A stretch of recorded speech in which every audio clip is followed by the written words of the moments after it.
आप सभी से दरख्वास्त है, कंस्ट्रिंग हम एक हॉलिडे सीजन में जा रहे हैं, लेकिन लोगों को फिर क्रिसमस के तोहफे भी चाहिए होंगे, तो वो आपके पिक्स के तौर पर हम दिलाएंगे। आगे क्रिसमस पिक्स भी आपके लिए लेकर आएंगे।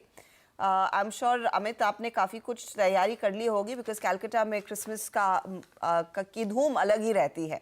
उस पर भी बात करेंगे आगे, लेकिन आज फोकस में कौन से शेयर हैं, यतिन को अब जोड़ लेते हैं। और सबसे पहले आज सभी के रेडार पर रहेगा जोमैटो। कल शाम को जो खबर आ रही थी, लगा था आज खूब टूटेगा स्टॉक। बिल्कुल बिल्कुल।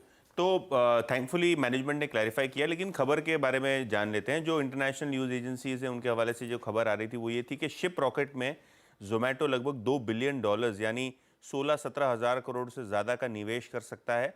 और ये जो ऑफ़र है एक मेजॉरिटी स्टेक खरीदने के लिए रहेगी, लेकिन जोमैटो ने प्रोएक्टिवली इसको रिजेक्ट किया। इस खबर को कहा कि ये जो न्यूज़ रिपोर्ट है कम्प्लीटली इनएक्यूरेट और फॉल्स है, और कोई भी प्रकार की एक्विजिशन स्ट्रैटेजी कंपनी की अभी शॉर्ट टू मीडियम टर्म में नहीं है। ये भी क्लैरिफिकेशन आया। तो जो क्लैरिफिकेशन था वो ये एक्विजिशन के बारे में था, और एक्विजिशन की रणनीति के बारे में भी उन्होंने क्लैरिटी दी, जिसके कारण शायद आज बाजार इस पर्टिकुलर स्टॉक को लेकर उत्साहित रहे।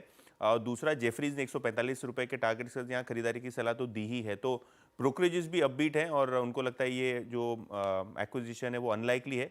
कंपनी ने एक पुराना निवेश किया हुआ है ज़रूर शिप रॉकेट में, लेकिन इसको बढ़ाने की कोई भी प्रकार की योजना कंपनी ने कहा है कि नहीं है, और ये पर्टिकुलर स्टॉक रहेगा आज फोकस पे। ओके, जोमेटो पहले काम करते हैं। इस डिनाल के बाद एक बार हल्का सा टेक्निकल पर्सपेक्टिव पे से बात कर लेते हैं, फिर उसके बाद पार्थिव राय लेंगे। अच्छा पार्थिव, आप कैसे देखते हैं? आई थिंक इस क्लैरिफिकेशन के बाद, आई थिंक इस डिनाल के बाद, हालांकि अब कोई सॉफ्टनेस नहीं होगी, बट ये अब अपने करियर की जो हाईएस्ट ट्रजेक्ट्री वो 30 रुपये की, जो कि पोस्ट आईपीओ थी, लिस्टिंग के आई, उसमें जा रहा है।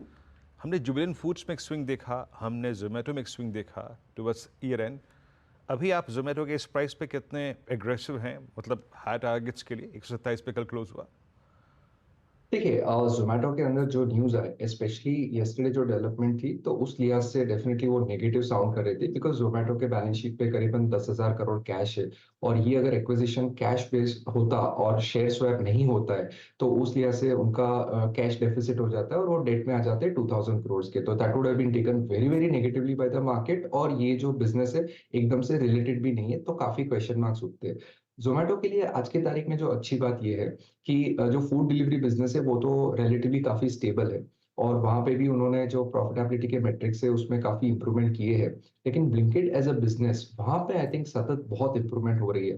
ग्रॉस ऑर्डर वैल्यू वहां पे बहुत अच्छे पैमाने पे बढ़ रहा है, और ये जो बिजनेस है आगे जाते मैनेजमेंट को लग रहा है कि इज अ बिजनेस के 30 to 35% का ग्रोथ दिखा सकता है, along with very good profitability. और जोमेटो के अंदर फूड डिलीवरी बिजनेस में भी जिस तरह का टेक रेट है to the tune of almost 24.5%, वो इंडस्ट्री लीडिंग है। तो मुझे लग रहा है कि जोमेटो ने जो लास्ट क्वार्टर में रिजल्ट दिखाया था, वो रिजल्ट्स का जो मोमेंटम है इन टर्म्स ऑफ फर्दर प्रॉफिटेबिलिटी, वो आगे जाते हम देख सकते हैं। और प्राइस टू सेल्स के मुताबिक अगर बात करें, तो मुझे लग रहा है कि अभी फेयर वैल्यूएशन पे है। It's very important to see EBITDA margin touch 7 to 8%। अगर ये जोमेटो दिखाता है एडजस्टेड एबिटा, स्पेशली बिकॉज यहाँ पे ईसॉप सब वो सब का खेल रहता है, तो उस लिहाज से मुझे लग रहा है कि जोमेटो में इन्वेस्टर्स लॉन्ग जा सकते हैं। It is very important to see Blinkit के जो नंबर्स है उसको ग्रैन्युलर से देखना बहुत जरूरी रहेगा जोमेटो के स्टॉक। ओके, तो जोमेटो कंसिडरिंग ये अब खंडन आ चुका है, तो गिरावट का डर नहीं है, तेजी लेकिन और जोर पकड़ सकती है। जिस तरह के plans company of course Blinkit के टर्न अराउंड पर भी फोकस कर रही है। ये आपके लिए जोमेटो पर आए, देखते हैं कहां पर खुलता है और क्या एक्शन बनता दिखाई देता है। लेकिन आज तो रेडार पर all cargo logistics, all cargo गति भी रहने वाला है, क्योंकि यहाँ पर एक स्कीम ऑफ अरेंजमेंट आई है और साथ ही वो फंड रेज पर भी डिटेल्स आ चुके हैं। यतिन बताइए क्या कर रही है कंपनी अभी? तो एक स्कीम ऑफ अरेंजमेंट है अर्शदा, और ऑल कार्गो और गति की बात करें तो सबसे पहले जो स्कीम ऑफ अरेंजमेंट का स्टेप है वो मर्जर। तो गति और ऑल कार्गो का मर्जर हो जाएगा। ये ऑल कार्गो का मर्जर जो रेशियो है वो 63 शेयर्स ऑफ गति, तो आपके पास 63 शेयर अगर गति के हैं तो आपको 10 शेयर्स ऑल कार्गो लॉजिस्टिक्स के मिलेंगे। तो ये मर्जर कंप्लीट होने के बाद अपना जो एक्सप्रेस बिजनेस है, जो एक्सप्रेस कार्गो बिजनेस है या जो एक्सप्रेस लॉजिस्टिक्स बिजनेस है, वो ऑल कार्गो 1:1 के रेशियो में अलग करेगा, और जो बचा हुआ लॉजिस्टिक्स बिजनेस है वो ऑल कार्गो जो पेरेंट कंपनी है, जो रिजल्टेंट कंपनी है, उसके अंदर रह जाएगा। ऑब्वियसली ये बहुत ही अच्छा माना जा रहा है स्कीम ऑफ अरेंजमेंट के नज़रिए से, क्योंकि जो एक्सप्रेस बिजनेस है जो लॉजिस्टिक्स का है उसको अच्छी वैल्यूएशन मिलती है, और जो नॉर्मल लॉजिस्टिक्स बिजनेस है उसको अलग जगह पे रख के ज़्यादा शेयर होल्डर्स रिटर्न आपको होता हुआ दिखाई पड़ेगा। तो स्टेप 1 अलकार्गो लॉजिस्टिक्स और गति का मर्जर, और उसके बाद 1:1 में अलकार्गो और अलकार्गो एक्सप्रेस का डीमर्जर। और लगभग वो 500 करोड़ ऑफ कोर्स रेज करने का भी अपडेट आया है, लेकिन ये क्लियरली बड़ी स्कीम ऑफ अरेंजमेंट है। पार्थिव, इस पर मैं आऊंगी आपके पास कि कैसे पढ़ेंगे इसे आप पूरा, लेकिन ऑल कार्गो लॉजिस्टिक्स कंसिडरिंग इस बोर्ड बैठक से पहले स्टॉक में एक अच्छा खासा मोमेंटम देखने को मिला है, 4% ऊपर था कल के सत्र में। राजेश जी बताइए टेक्निकली अब क्या लेवल्स देखने को मिल सकते हैं? हर्षद जी देखिए, चार्ट बढ़िया है मेरे हिसाब से। इसको थोड़ा पोजिशनली देखे तो इसका जो टारगेट सेट हो रहा है वो करीबन 320 से लेकर 340 का होगा। हाई बीटा है तो आपको एक स्टॉप लॉस मेंटेन करना पड़ेगा करीबन 260 का। जो सपोर्ट बनता है हर्षद जी वो करीबन 270 275 का है। तो आपको एक्यूमुलेट करना है with stop loss of 260। Target जो आपको सेट करना है वो रहेगा 320 से लेकर 340 का। तो 320 340 तक के लेवल्स देखने को मिल सकते हैं। पार्थिव, आप कैसे पढ़ रहे हैं स्कीम ऑफ अरेंजमेंट को? मुझे ऐसा लग रहा है कि ये एक अच्छा मूव है, बिकॉज जो एक्सप्रेस बिजनेस है जहाँ पे हमने देखा है कि पीयर सेट में भी जैसे कि टीसीआई एक्सप्रेस है, वहाँ पे मार्केट उसको बेटर वैल्यूएशन देता है as compare to the traditional logistic business. Because express business में लास्ट माइल कनेक्टिविटी जो बहुत एक इंपॉर्टेंट पहलू हो गया लॉजिस्टिक स्पेस का, तो वो आई थिंक बहुत अच्छी बात है। तो शेयर होल्डर्स के लिए ये जो वैल्यू अनलॉकिंग है that will definitely add value, और probably that is the reason के मार्केट को शायद इसकी गंध हो चुकी थी और ये शेयर काफी एक अपरन में था। मुझे लग रहा है कि आई थिंक आगे जाते जो डीमर्ज एंटिटी में एक्सप्रेस बिजनेस होगा उस पे आई थिंक इन्वेस्टर्स को फोकस रखना चाहिए, बिकॉज यहाँ पे मुझे ज्यादा ग्रोथ लग रहा है। देखते कैसे शुरुआत करते हैं सभी काउंटर्स। ध्यान रहे ब्लू डार्ट बड़ा स्ट्रगल कर रहा है, उनके नंबर्स पर दबाव बना हुआ है, लेकिन ये दूसरे छोटे प्लेयर्स में ज़्यादा एक्शन और ज़्यादा नंबर्स डिलीवरी भी आई है, और इस अपडेट का भी इम्पैक्ट बनता हुआ दिखाई देगा। एक बार प्लीज़ हमारी पैनल की पूरी स्क्रीन दिखाएंगे डायरेक्टर साहब, क्योंकि ये वीरू ने जो रिक्वेस्ट की और आप पीयर प्रेशर देखिए वीरू, प्रशांत ने अपना जैकेट अभी बदल दिया, दोपहर का इंतजार नहीं किया। प्रशांत रेडी रखा था आपने? एकदम वेलवेट वाला लग रहा है प्रशांत जी है। जी वीरू जी, हर्षद जी, मैंने रेडी रखा हुआ था, बट जैसे आपने बोला actually it had skipped of my mind. आपने जैसे बोला मैंने तुरंत याद किया, चेंज कर लिया। Thank you very much. ये इनफैक्ट वो वीरू अमित जी ने टाई भी लगा लिया, अमित जी की टाई भी रेड है, पूरा कर दिया है। बस एक रह गया प्रशांत, ये मानस। लखनऊ में तो कपड़े की कमी नहीं है, चिकन का कपड़ा होता ही है, क्या दिक्कत की बात है। मानस कुछ आप भी परिधान बदलिए अपना, स्क्रीन को लाल हरा रखना है। हरा कलर, मानस हरा कलर पहन रहा है। पीछे लिखा है एमजे, उसकी गर्मी है। हरा कलर। मानस हरा वाला चश्मा नहीं है? चलिए अभी काम करते हैं, यतीन के पास चलते हैं। नहीं हरा चश्मा नहीं मेरे पास। चलिए, यतिन सोच रहे हैं कि आप मेरे से निपट लो। यतिन ने भी ग्रीन, वैसे ब्लूइश ग्रीन टाई है, स्क्रीन पर ग्रीन ही लग रही है। प्रोड्यूसर साहब कह रहे हैं आप भी एकदम क्रिसमस कलर्स में आ जाइए। मैं तो क्रिसमस ट्री बन के बैठा हूँ, क्योंकि कोई सैंटा बन के बैठा है, कोई रेनडियर बन के बैठा है, तो अपने ग्रीन पहन के बैठे हैं। बताइए एसबीआई कार्ड्स, अब क्रिसमस की शॉपिंग पता नहीं कितनी होगी, दिवाली की कितनी हुई? तो देखिए क्लियरली एसबीआई कार्ड्स के नवंबर डेटा की बात करें या अक्रॉस द इंडस्ट्री बात करें तो स्पेंड्स में अच्छी खासी आपको बढ़त देखने को मिली है। और जो जेफरीज की रिपोर्ट है उसके हिसाब से जो नए कस्टमर्स ऑनबोर्डिंग किए हैं कंपनी ने, वो 17% ग्रोथ हुई है वहाँ ईयर ऑन ईयर बेसिस पे। स्पेंड्स में लगभग 50% की ग्रोथ हुई है यहाँ। अगर हम क्रेडिट कार्ड स्पेंडिंग के मार्केट शेयर की बात करें तो वो स्टेबल है 19.6% पे।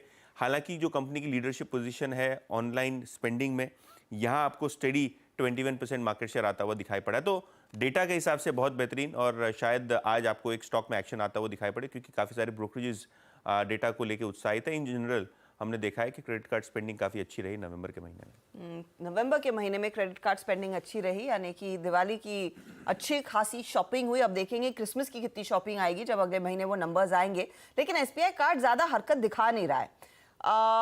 अमित बताइए चार्टिकली अब कैसा है? कल थोड़ी सी हरकत देखने को मिली थी, लेकिन लार्जली एक थोड़ा सा अंडर परफॉर्मर रहा है। जी मैम, काफी डाउन ट्रेंड में स्टॉक है, थोड़ा सा बेस फॉर्मेशन जरूर हो रहा है, लेकिन अभी इसमें कोई मोमेंटम नहीं है। स्टॉक अपने 10, 20 और 50 के ऊपर जरूर ट्रेड कर रहा है, बट ओवरऑल 200 एमआ के नीचे है। I think we have to wait, एक बार 785 क्रॉस होता तब यहाँ पे शायद तेजी बन सकती है। टिल दैट टाइम मुझे लगता है साइडवेज कंसोलिडेशन में स्टॉक रहेगा। तो थोड़ा सा साइडवेज कंसोलिडेशन में रहता है, लेकिन आज देखिए डेटा पॉइंट्स और वो जेफरीज की रिपोर्ट पर कुछ लौटता है एक्शन या नहीं। अच्छा, इस बीच आज पीएसयू बैंकों पर ध्यान दिया जाएगा, क्योंकि आज एक बैठक है जहां पर वित्त मंत्रालय और पीएसयू बैंकों की एक बैठक है। लार्जली रेजोल्यूशंस को कैसे पेसअप किया जाए, एनपीएस की स्थिति क्या है, इस सब पर बातचीत होगी। आलोक प्रियदर्शी इस स्टोरी को इनफैक्ट ट्रैक कर रहे हैं। आलोक, क्या कुछ चर्चा में आ सकता है आज की बैठक में? Good morning. बिल्कुल, देखिए, गुड मॉर्निंग। ये एक इम्पोर्टेंट बैठक है बैंकों के लिए, क्योंकि बैंकों का जो रिजोल्यूशन प्रोसेस है वो आईबीसी के तहत चल तो रहा है, लेकिन जो स्थिति है, जो स्पीड है, उसको लेकर सरकार संतुष्ट नहीं है। अगर हम बात करें रिजोल्यूशन की, तो जो तय सीमा है 270 दिन एक्सटेंडेड होने के बावजूद उतने दिनों में कोई भी जो मामला है, कोई भी केस है, वो इंसॉल्वेंसी एंड बैंक्रप्सी कोड के तहत रिजोल्यूशन उसका नहीं हो पा रहा है। तो ये एक बड़ी चिंता का विषय है कि किस तरह से समय सीमा के भीतर जो आईबीसी के तहत तय किया गया है उसके अंदर इसको रिजोल्यूशन दिया जाए। दूसरा जो मुद्दा है वो है हेयर कट का। अगर देखें तो जो भी रिकवरी हो रही है, अगर जो कुछ मामले आ भी रहे हैं जिनका सॉल्यूशन हो भी रहा है, उसमें एक तरह से देखें तो रिकवरी रेट काफी कम है। करीब 32.5% के आसपास जो भी बैड लोन्स हैं उनकी रिकवरी हो रही है। तो ऐसे में जो इस करीब 60-70% का हेयर कट है, ये सबके लिए चिंता का विषय है कि इतना ज्यादा हेयर कट करने से एक तरह से कहें तो बहुत बड़ा नुकसान हो रहा है, सरकार का भी नुकसान हो रहा है और साथ ही साथ जो क्रेडिटर्स हैं उनका भी नुकसान हो रहा है। तो इस हेयर कट को कैसे कम किया जाए, रिकवरी रेट किस तरह से बढ़ाई जाए, और जो आईबीसी के तहत मामले हैं उनको समय सीमा के भीतर किस तरह से उसका रिजोल्यूशन किया जाए, तो ये एक बड़ा मुद्दा है। सारे बैंक के रिप्रेजेंटेटिव बैठेंगे, वित्त मंत्रालय के जो डीएफएस सेक्रेटरी है, डिपार्टमेंट ऑफ फाइनेंशियल सर्विसेज के, और साथ ही साथ एमसीए सेक्रेटरी भी इस बैठक में मौजूद रहेंगे। मैं बता दूं कि आईबीसी में अमेंडमेंट कार्ड पर था, इस सेशन में होने वाला था, लेकिन सिर्फ इसी वजह से टाल दिया गया कि एक बार इसको पूरे से रिव्यू कर लेते हैं, उसके बाद जब आगे बजट सेशन आएगा जुलाई में, तो वहां पर आईबीसी के तहत कई सारी जो कहते हैं अमेंडमेंट, वो अमेंडमेंट्स देखने को मिल सकते हैं, क्योंकि अमेंडमेंट्स को लेकर सरकार आईबीसी में तैयारी कर रही है। जी, चलिए, तो निफ्टी पीएसयू बैंक आज रडार पे रहेंगे, और अगर जब निफ्टी पीएसयू बैंक इंडेक्स का और निफ्टी पीएसयू का जिक्र हुआ है, तो एसबीआई को एक बार यहाँ पे जज कर लेते हैं, बात कर लेते हैं थोड़ी सी। देखिए, सारा कल सेंटर ऑफ अट्रैक्शन क्योंकि एचडीएफसी बैंक तक सीमित रह गया था, बात बहुत दूसरे स्टॉक फ्यूचर्स पर नहीं हो पाई। लेकिन अमित, आपकी राय क्या होगी? कल इसने एक बहुत परसों अच्छा खासा फॉल दिया था, एक कैंडल रिवर्सल था, लेकिन 10 डे से एक स्ट्रॉन्ग रिवर्सल था। आपकी राय, जो लॉन्ग है उनको कैसे अप्रोच करना चाहिए, रीजनेबल स्टॉप लॉसेस कहाँ पर आएंगे, और ऊपर कौन सी ट्रैजेक्टरी खुली है एसबीआई में? जी विरेंद्र जी, एसबीआई का स्ट्रक्चर देखिए, पहले तो वीकली और डेली के स्ट्रक्चर में है, तो स्टॉक ने 620 630 के लेवल में एक वीकली ब्रेकआउट रजिस्टर किया था। ट्रेंड काफी स्ट्रांग है इसका। कल के सत्र में स्टॉक ने 10 डेमा को टच करके एक रिवर्सल डेफिनेटली दिखाया है। स्टॉप लॉस में थोड़ा सा 10 और 20 डेमा के बीच में रखूंगा, लगभग 625 630 के आसपास, और मुझे लगता है कि इस रिवर्सल में नियर टर्म में 665 से 670 के टारगेट्स पॉसिबल है। ओके, तो ये फिलहाल 670 तक की तैयारी करता हुआ दिखाई देगा। मुझे अभी भी याद है मोतीलाल ओसवाल का टारगेट 800 वाला, जब भी स्टॉक एक्शन में रहता है वही लेवल मुझे याद रहता है। आज देखते हैं क्या होगा। लेकिन बाकी कौन से स्टॉक्स रेडार पर रहेंगे? इनफैक्ट सीमेंस भी रेडार पर रहेगा, उसकी बात करेंगे और फिर बाकी स्टॉक्स से न्यूज़ आप दीजिएगा। या तो बताइए, सीमेंस की कल एनालिस्ट मीट हुई, क्या कह रहे हैं? बिल्कुल, तो एनालिस्ट मीट हुई और बहुत अच्छा कंपनी ने जो है प्रेजेंटेशन दिया एनालिस्ट को। और अगर हम बातें करें जो एनालिस्ट मीट से निकल के आई हैं, सबसे पहले कि सीमेंस इंडिया अब एक चौथा लार्ज बिजनेस है पेरेंट के लिए, तो कहीं ना कहीं फोकस इंडिया के बिजनेस को लेकर बढ़ता हुआ दिखाई पड़ रहा है ग्रुप लेवल पे। इसके अलावा डीमर्जर जो एनर्जी बिजनेस का है उसको जो बोर्ड है और कंपनी है जो समझेगी और एक्सप्लोर करेगी, अभी तक कोई प्रकार का डिसीजन वहाँ नहीं लिया गया है, लेकिन हाँ पेरेंट का प्रपोजल ज़रूर है डीमर्जर को लेकर एनर्जी बिजनेस का। इसके अलावा जो घरेलू मार्केट है वहाँ काफ़ी स्ट्रॉन्ग ग्रोथ है, और इंफ्रास्ट्रक्चर और प्राइवेट केपेक्स दोनों ही जगह पे सीमेंस को लगता है बहुत अच्छी तरीके से केपेक्स यानी जो विस्तार के प्रोजेक्ट्स हैं वो अच्छी तरीके से पिकअप हो रहे हैं। मोबिलिटी सेगमेंट में अच्छा बिजनेस दिख रहा है, मार्जिन भी वहाँ सुधर सकते हैं, और पावर ट्रांसमिशन कारोबार में भी इंक्वायरियाँ बढ़ती हुई दिखाई पड़ रही हैं। तो all guns firing, all engines firing, इस प्रकार की जो एनालिस्ट मीट हुई, और शायद आज आपको एक स्टॉक में पॉजिटिव रिएक्शन आता हुआ दिखाई पड़े। जेफरीज ने एक खरीदारी की सलाह दी है 4520 के टारगेट के साथ। 4520 का टारगेट सीमेंस पर आ रहा है, और ये एक अच्छा खासा मोमेंटम काउंटर रहा है। आशीष बहेती, चार्ट्स पर क्या संकेत है? जी हर्षदान, चार्ट्स पे स्ट्रक्चर तो काफी अच्छा बना हुआ है। पिछले 2 दिनों की जरूर गिरावट देखने मिली थी, बट जिस हिसाब से कल रिकवरी देखने मिली और स्टॉक ने अपना 20 डेमा से ही बाउंस बैक दिया है, वो काफी पॉजिटिव है। मुझे लग रहा है ये वेल प्लेस्ड है 4100 के लेवल्स वापस रीगेन करने में। तो खरीदारी की सलाह रहेगी। जो इसमें स्टॉप लॉस मेंटेन करना, वो 3900 रुपए कैसे मेंटेन करे और 4100 और 4150 के टारगेट के लिए इसमें पोजीशन बनाई जा सकती है। मैं करेक्ट करना चाहूंगी, 4520 से टारगेट बढ़ाकर 5000 किया है। मुझे सिर्फ वो 4520 दिखा था स्क्रीन पर। तो ये इनफैक्ट एक तगड़े मोमेंटम में है और भरोसा भी जेफरीज जैसे ब्रोकरेजेस का बढ़ता हुआ। लेकिन दूसरी खबरें जिस पर आज नजरें होनी चाहिए, यतिन बताइए। तो NMDC, GMDC, NALCO, Hindustan copper, ये सारे के सारे जो सरकारी माइनिंग कंपनीज हैं, इनको रखी रेडार पे, क्योंकि सरकार जो है वो अब बहुत जल्द लिथियम और रेयर अर्थ मिनरल की माइनिंग की बोलियां बुलाने वाले हैं। बिड सबमिशन की डेट भी अनाउंस हो गई और एक प्रेजेंटेशन भी दिया जाएगा। तो सारे के सारे ये जो माइनिंग स्टॉक से फोकस में रहेंगे। इसके अलावा मॉइल भी फोकस में रहेगा, क्योंकि प्रोडक्शन 16 लाख टन से ज़्यादा इन्होंने कर दिया है नवंबर के महीने में। तो इन जनरल जो सरकारी माइनिंग कंपनियां हैं, यहाँ आपको मोमेंटम आता हुआ दिखाई पड़ रहा है। इसके अलावा 2 कंपनियों ने अपना QIP सक्सेसफुली कंप्लीट कर दिया है। केन्स ने 1400 करोड़ रेस किए हैं 2424 रुपये पे, और KPI ग्रीन 300 करोड़ इन्होंने रेस किए हैं 1183 रुपीज़ प्रति शेयर के हिसाब से। तो दोनों ही कंपनी के शेयर फोकस में रहेंगे। ऑब्वियसली अलॉटमेंट होता है जब QIP का, तो थोड़ा प्रेशर रहता है, क्योंकि शॉर्ट टर्म फंड्स थोड़े बहुत एग्जिट लेते हैं। तो ये दोनों स्टॉक्स रेडार पर रखिए लोअर लेवल्स पे। रेलटेल, इनको 67 करोड़ का एक ऑर्डर मिला है कोरियल से। इन्फोसिस, इन्होंने एक 5 ईयर कोलैबोरेशन अनाउंस किया है ऑटो पार्ट डिस्ट्रीब्यूटर LKQ से। तो IT related business solutions company provide करेगी इस पर्टिकुलर ऑटो पार्ट डिस्ट्रीब्यूटर को।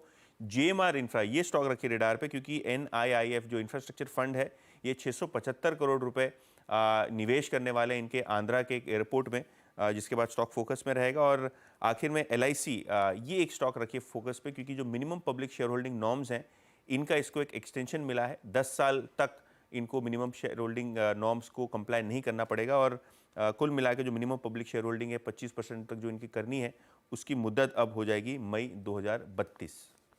ओके, तो ये सभी काउंटर्स इनफैक्ट आज रेडार पर रहेंगे। ये LIC वाली खबर को आप पार्थिव जी कैसे देख रहे हैं? कंस्ट्रिंग एक वन टाइम एक्सेप्शन सरकार ने लिया है, 2032 तक इनके पास टाइम है हिस्सेदारी बेचने का। ये स्टॉक ग्रॉस अंडर परफॉर्मर रहा है लिस्टिंग के बाद से ही। अभी भी इनफैक्ट अपने इशू प्राइस के नीचे ही, I think if I am not mistaken, trade कर रहा है 764 के आसपास। इस खबर का कुछ असर पड़ने वाला है या नहीं? यस, आई थिंक हर्षद जी, बहुत ही पॉजिटिव न्यूज है, बिकॉज ये एक बड़ा ओवरहैंग था। एक बहुत बड़ी गवर्नमेंट की कंपनी है और इसमें जिस तरह का प्रेशर था कि 75% अगर डाइल्यूट करना है, तो बहुत बड़ा फ्लोट मार्केट में आने वाला है। और उस लिहाज से आई थिंक वैल्यूएशंस तो कंपनी को डेफिनेटली नहीं मिलते। लेकिन इसके बाद आई थिंक जो अच्छी न्यूज ये है कि कंपनी ने पोस्ट लिस्टिंग कंटिन्यूसली उसकी जो एम्बेडेड वैल्यू बढ़ाई है। और in terms of price to embedded value आज की तारीख में LIC के वैल्यूएशन सबसे लो पे है एट अराउंड 1.2। अगर पीयर सेट से कंपेयर करें, नो डाउट अगर पीयर सेट के जो value of new business margin है वो काफी ज्यादा है, लेकिन LIC ने ऐसे बताया कि they are definitely working to improve their VNB margin, non par business काफी बढ़ाने की बात की है। तो उस लिहाज से मुझे लग रहा है कि फॉरवर्ड बेसिस पे ये बहुत ही अट्रैक्टिवली वैल्यूड है। और इस न्यूज के बाद मुझे लग रहा है कि LIC में अच्छी रैली आ सकती है और ये बहुत बड़ा ओवरहैंग चला गया है। और आगे जाते अगर बिजनेस मेट्रिक्स इंप्रूव होते हैं, VNB मार्जिन सतत इंप्रूव होते हैं, तो मुझे लग रहा है कि LIC एज अ स्टॉक जो PSU पैक में one of the under perform रहा है, वो बहुत अच्छा परफॉर्मेंस दे सकता है। ओके, तो LIC एक बार चार्ट्स देखेंगे मानस LIC। बिल्कुल, देखिए LIC की जहां तक बात है, देखिए यहाँ पर कल स्टॉक ने 20 डे मूविंग एवरेज में सपोर्ट किया, वहां पर थोड़ा बाइंग देखने को मिला है। लेकिन मेरा समझना है कि करंट लेवल्स पे खरीदारी नहीं करनी है। या तो अगर आपको 785 के ऊपर ब्रेकआउट देखने को मिले तब खरीदारी करिए, और या तो जब करेक्शन देखने को मिले 20 डे मूविंग एवरेज को ब्रेक करके स्टॉक 700 रुपए की तरफ जाने की कोशिश करे, तो वहां पर खरीदारी करनी चाहिए। तो या तो करेक्शन में खरीदारी करिए, या तो ब्रेकआउट पे 785 के ऊपर खरीदारी करिए। ओके, तो 785 के ऊपर अगर ये स्टॉक निकले तब आप वो तेज़ी की पोजीशंस में आएंगे, उससे पहले नहीं। अच्छा, एक दो और काउंटर्स जो हम मेंशन कर रहे थे, एक बार टेक्नोलॉजी कंपनियों में इन्फोसिस देख लिया जाए। कंसिडरिंग LTTS LTI माइंडट्री पर वैसे भी एक राय आई है तेज़ी की। प्रशांत, चार्टिकली इन्फोसिस क्या कैचअप करेगा? क्योंकि इस समय कॉन्सेंट्रेटेड तौर पर अगर कोई ट्रेड स्पॉट कर रहा है, वो लार्जली LTI माइंडट्री में ही स्पॉट किया गया है।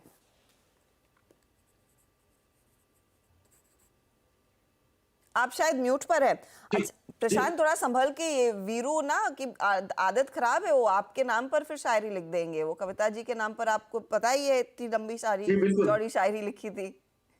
जी जी बिल्कुल, आई बी केयरफुल। तो हर्षदा जी, यहाँ पे अगर हम देखें तो 1523 से लेके 1505 एक बहुत अच्छा गैप सपोर्ट है। तो मेरे हिसाब से 1520 के स्टॉप लॉस से इसको कंफर्टेबली बाय किया जा सकता है, और यहाँ से मैं एक नया स्विंग है, यानी करीबन हम मान सकते हैं 1575 1580 इस लेवल तक ये जा सकता है। तो मुझे लग रहा है right level to enter, gap support का एडवांटेज लेके बाय किया जा सकता है। ओके, तो एक अपॉर्चुनिटी यहाँ पर भी देखने को मिलेगी, तेजी की तरफ आप वो पोजीशन ले सकते हैं। एक तो और ट्रेड्स जो आपने ध्यान में रखने हैं, जहाँ पर कुछ थोड़ा बहुत पहले मोमेंटम आया है, यूपीएल, और यूपीएल में दरअसल आज बोर्ड बैठक है फंड रेज को लेकर। जैसे यतिन रीइटरेट कर रहे थे, आपको याद होगा परसों का सत्र जब ये खबर आई थी तो स्टॉक सुबह ही टूटने लगा था। मानस, चार्ट्स पर अब क्या संकेत है? अभी भी कमजोर टेरिटरी में है या फिर अब थोड़ी बहुत तेजी आ रही है नेशनल लेवल से? देखिए, कल रिकवरी देखने को मिली है, लेकिन ध्यान रखिए ये अभी भी जितने पॉइंट मूविंग एवरेजेस हैं 20, 50 और 100 डे मूविंग एवरेजेस हैं, उनके नीचे ट्रेड कर रहा है। कोई पैटर्न में रिवर्सल के साइन नहीं दिख रहे हैं, इसलिए फिलहाल के लिए अवॉइड करना है। खरीदारी केवल 590 रुपए के ऊपर करेंगे, और अगर आपके पास लॉन्ग पोजीशन है तो 564 का स्टॉप लॉस जरूर लगाइए। उसके नीचे गया तो आपको कम से कम 540 530 तक की गिरावट देखने को मिल सकती है। Okay, UPL chemical. अब केमिकल की लोचे से निकल के चलते हैं एक बार फिर से क्रिसमस के मूड में। जी हाँ, क्रिसमस पिक्स सीएनबीसी आवाज पर इस क्रिसमस से अगले क्रिसमस तक का वो शेयर, वो स्टॉक्स जो आपके पोर्टफोलियो को सुसज्जित करेंगे। आइए एक एक करके बात करते हैं हम स्टॉक्स पे। शुरुआत करेंगे यहाँ पे आज अमित जी से, कलकत्ता से। अमित जी, आपकी क्रिसमस पिक क्या रहेगी? मतलब विद थोड़े कम रिस्क के साथ बेहतरीन चार्ट जो आपको लगता है कि जिस पर फोकस करना चाहिए इस वक्त। जी वीरेंद्र जी, मुझे थोड़ा सा लो वोलेटाइल सेफ स्टॉक यहाँ पे कोटक महिंद्रा बैंक लगता है। यहाँ पे भी एचडीएफसी बैंक की तरह अंडर परफॉर्मेंस खत्म हो रही है। स्टॉक ने काफी अच्छा शानदार बेस बनाया है और काफी दिनों बाद कंसिस्टेंटली 200 डेमा के ऊपर ट्रेड कर रहा है। कल के पुल बैक में भी हमने देखा कि अपने इंपॉर्टेंट मूविंग एवरेजेस पे स्टॉक ने सपोर्ट लिया, और it's a less volatile counter. तो Kotak Mahindra bank slow and steadily, जैसे एचडीएफसी बैंक बढ़ रहा है, मुझे लगता है ये 1940 की तरफ बढ़ सकता है। हल्का फुल्का डिप मिले एक्यूमुलेट करें, स्टॉप लॉस है 1810 का। Okay, Kotak Mahindra bank. याद रखिएगा, बैंकिंग में वो स्टॉक्स जो अब तक बहुत नहीं चल पाए हैं और थोड़े लोअर एजेस पे भी वोलेटाइल कम रहे हैं, उसमें एक शायद यही है। तो एक बेस्ट रिस्क रिवॉर्ड रेशियो को देखते हुए यहाँ पर पिक कर रहे हैं कोटक महिंद्रा बैंक। प्रशांत जी, आपकी क्रिसमस कॉल क्या रहेगी, आपका क्रिसमस गिफ्ट? वीरू जी, मुझे लग रहा है कि एक PSU sector overall out perform कर रहा है, और इसमें एक जो स्टॉक मुझे लग रहा है कि और एक अच्छी रैली आ सकती है, वो है कोल इंडिया। तो यहाँ पे मैं स्टॉप लॉस रखूंगा स्पॉट 340, और जो मेरा टारगेट होगा वो होगा 385 से लेके 390। ओवरऑल 400 के लेवल भी दिख सकते हैं, बट यहाँ पे मैं एक बहुत अच्छी रैली एक्सपेक्ट कर रहा हूँ। ओके, कोल इंडिया। और आप पिछले 5-7 दिन में इसका जोहर देख ही चुके हैं। एक स्ट्रॉन्ग मूव की एक्सपेक्टेशन प्रशांत जी रखते हैं, एक अपसाइड में कोल इंडिया को वो देखते हैं अगले 1 साल के लिए। आशीष भैती जी, आपकी कॉल क्या होगी? वीरेंद्र जी, एलटीटीएस में खरीदारी की सलाह रहेगी, लार्सन टुब्रो टेक्नोलॉजी सर्विसेज में। जिस हिसाब से हम देख रहे हैं, परसिस्टेंट और बिरला सॉफ्ट और बाकी मिड कैप आईटीज ऑलरेडी अपने ऑल टाइम हाई टच कर चुका है। ये अभी भी अपने 52 वीक हाई पर ही है, और जिस आपका सेटअप बना हुआ है, हमें लग रहा है ये वेल प्लेस्ड है। नेक्स्ट ईयर अपने ऑल टाइम हाई निकालते हुए देखने मिल सकता है। तो 4900 का स्टॉप लॉस लगाकर खरीदारी की सलाह रहेगी। 3 महीने का टाइम जरूर देना पड़ेगा, लेकिन 5550 का फर्स्ट लेवल, और उसके बाद इवन ऑल टाइम हाई का जोन भी इसमें निकलता हुआ देखने मिल सकता है। तो एलटीटीएस में खरीदारी की सलाह। ओके, तो एलटीटीएस में खरीदारी की राय। राजेश सातपुते, बताइए क्या है क्रिसमस तोहफा? हर्षदा जी, देखिए, मुझे लगता है कि क्रिसमस का जो तोहफा होगा उसमें थोड़ी स्टेबिलिटी की भी जरूरत है, एक एश्योरिटी की भी जरूरत है, और एक कंसिस्टेंसी की भी जरूरत है। ये देखते हुए मैंने आईटीसी को चुना है। वोलेटिलिटी में वो आप कह सकते हैं कि वोलेटिलिटी प्रूफ है ये। सो आईटीसी का अगर आप स्ट्रक्चर देखें, 440 450 ये इसका एक्यूमुलेशन का जोन है। तो आप इसको बाय करते जाइए, थोड़ा थोड़ा करके आप पोर्टफोलियो में ऐड करते जाइए। जो स्टॉप लॉस मेंटेन करना है वो 410 का होगा, और मुझे लगता है कि इसका जो टारगेट सेट करना है हमें थोड़ा सा पोजिशनल, वो रहेगा 550 प्लस का। तो this is not a swing trade, this is completely positional call. Positional call और आईटीसी लार्जली एक पोजिशनल कॉल ही रहता है। 550 के ऊपर निकलेगा काउंटर। यहाँ पर एक तगड़ा मौका, ये एक अच्छा तोहफा रह सकता है क्रिसमस के लिए। बताइए मानस, आपका क्या पिक रहेगा? देखिए, डिक्सन पे खरीदारी करने की राय रहेगी, क्योंकि अगर हम पैटर्न देखें तो पैटर्न पॉजिटिव है, हाई टॉप्स हायर बॉटम्स का ट्रेंड दिख रहा है यहाँ पर। इम्पॉर्टेंट ये है कि 2021 के हाईज के ऊपर अपट्रेड करने लगा है, तो वीकली और मंथली चार्ट पे ब्रेकआउट है। ब्रेकआउट के ऊपर स्टॉक कंसोलिडेट हो रहा है, तो ये एक बहुत ही अच्छा साइन होता है। उसके बाद एक नया मूव स्टार्ट हो सकता है। तो डिक्सन पे खरीदारी करने की राय रहेगी। आपके जो स्टॉप लॉसेस हैं वो 62.49 के रहेंगे। 62.49 के स्टॉप लॉस से खरीदारी करिए। 7,000 रुपए तक के टारगेट पॉसिबल है स्टॉक पे। तो डिक्सन टेक्नोलॉजीज भी आया और 7,000 की तैयारी कर रहा है काउंटर। ये है मानस की तरफ से आज का क्रिसमस पिक। पार्थिव बताइए। जनरली क्रिसमस की गिफ्ट बच्चों को दी जाती है, तो ये जो लॉन्ग टर्म इन्वेस्टमेंट का शेयर जो मैं रेकमेंड कर रहा हूँ, स्ट्रांगली सजेस्ट के बच्चों के पोर्टफोलियो में लीजिए, विच इज लिंडे इंडिया। देखिए, एक शानदार परफॉर्मर रहा है और एक अच्छी बात यह है कि अभी जो पेरेंट है लिंडे पीएलसी, जो ऑलमोस्ट $200 बिलियन का मार्केट कैप रखता है, आई थिंक वो इंडिया में भी बहुत बुलिश हो चुके हैं। अगर आप देखने जाएंगे तो उनकी जो एयर सेफ्टी यूनिट की क्षमता है इंडिया में, जो करीबन 10,000 टन पर डे है, वो ऑलमोस्ट डबल होने वाली है आने वाले 2-3 साल में, विच गोज टू शो कि जितना कैपेक्स उन्होंने इतने सालों में नहीं किया, आने वाले 3 साल में उतनी कैपेसिटी डबल होने वाली है। नॉट ओनली दैट, जो एग्जिस्टिंग एसेट्स है उसको ज्यादा स्वेट करके वो बहुत ज्यादा रेवेन्यू कमा सकते हैं। हमने देखा है कि स्टील इंडस्ट्री में किस तरह का कैपेक्स है राइट अप टू 2030। तो आई थिंक लिंडे इंडिया बहुत उसका अच्छा प्रॉक्सी है। नॉट ओनली दैट, जो पूरे इंडस्ट्रियलाइजेशन की बात हो रही है, जिसमें हाई मार्जिन वाले जो गैसेस होते हैं जो लिंडे सप्लाई करता है, जो वैल्यू एडेड प्रोडक्ट्स की हम जो बात करते हैं, तो डेफिनेटली वहां पे भी कंपनी बहुत अच्छा कर रही है। Whether it is automotive segment, whether it is manufacturing like mobiles etcetera, हर एक एप्लीकेशन में लिंडे इंडिया के गैसेस यूज होते हैं। उनका खुद का in house project engineering division भी है, जहाँ पे ऑर्डर बुक सतत बढ़ रहा है और they are even bidding for international orders. तो ओवरऑल देखने जाए, ऐसी कंपनी है जो इतना कैपेक्स के बाद भी उनके पास 1,000 करोड़ की कैश है, कोई डेट नहीं है, और जिस तरह के प्लान्स है, I think this is a fantastic stock to own for the long run. Okay, तो यहाँ पर क्रिसमस गिफ्ट्स की जो श्रृंखला थी, ये लीस्ट रिस्क के साथ अगर आप देखें, इन स्टॉक्स पर आपको फोकस करना है थोड़ा सा मतलब स्टैगर्ड वे में, नॉट एग्जैक्टली इन वन को। ये थे आज CNBC आवाज़ के पैनल के आज क्रिसमस गिफ्ट आप सभी के लिए क्रिसमस के उपलक्ष्य पर। लेकिन अब यहाँ से एक हल्का सा थोड़ा सा डाइवर्ट करते हैं हॉट स्टॉक्स। याद रखिए